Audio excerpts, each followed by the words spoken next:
Salut tout le monde, ici Sylvie, alias Knitting Flamingo.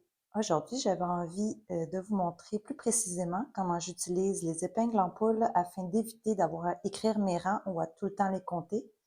Alors, je vous ai mentionné lors de mon premier épisode que j'utilisais les épingles en poule pour compter les dizaines et ensuite savoir où j'en étais. Exemple, dans cette chaussette, je voulais avoir 70 mailles pour la tige. J'ai mis une épingle à chaque dizaine de rangs et quand j'en compte 7, je suis à 70 rangs et je peux passer au talon. Une fois que je passe à la deuxième chaussette, j'ai seulement besoin de transférer les épingles en poule d'une chaussette à l'autre. Je vous montre. Je suis justement sur la deuxième chaussette, mais plutôt sur la longueur du pied, alors que j'ai déjà fini la tige et le talon. Donc, je sais que j'en ai pour un petit bout là, pour faire la longueur du pied. J'ai ma première chaussette qui avait toutes ces épingles en poule et je sais que j'en ajoute une à chaque dizaine. Donc, j'ai pas besoin de compter pour savoir quand je suis rendue à 10 à chaque fois. Ce que je fais, c'est que je tricote plus loin que la largeur ici. Donc, c'est sûr que j'ai plus que 10 rangs parce que c'est beaucoup plus large ici que là. Alors, quand j'arrive et je sais que j'ai au moins une bonne dizaine, je prends la prochaine épingle en poule où j'étais rendue sur ma première chaussette et je compte 10 rangs. Donc, je commence tout le temps, je mets tout le temps mon épingle sur le premier des 10 rangs.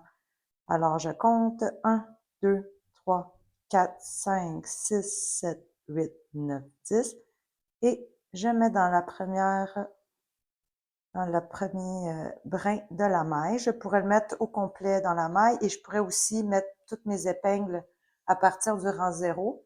C'est juste qu'il faut se rappeler ce qu'on a décidé au début. Donc, je sais que j'ai une autre dizaine, j'en ai presque une autre de faite. Il faut être un petit peu plus précis à la fin quand on sait qu'on arrive au bout. Mais là, je sais qu'il me reste au moins 30 rangs à faire, donc j'avais pas besoin de faire attention puis de compter. Une fois que je serai rendue à mon 30 rangs, j'ai dit, je les utilise autrement. J'ai décidé de cette fois les utiliser pour les mettre à chaque rang où je diminue.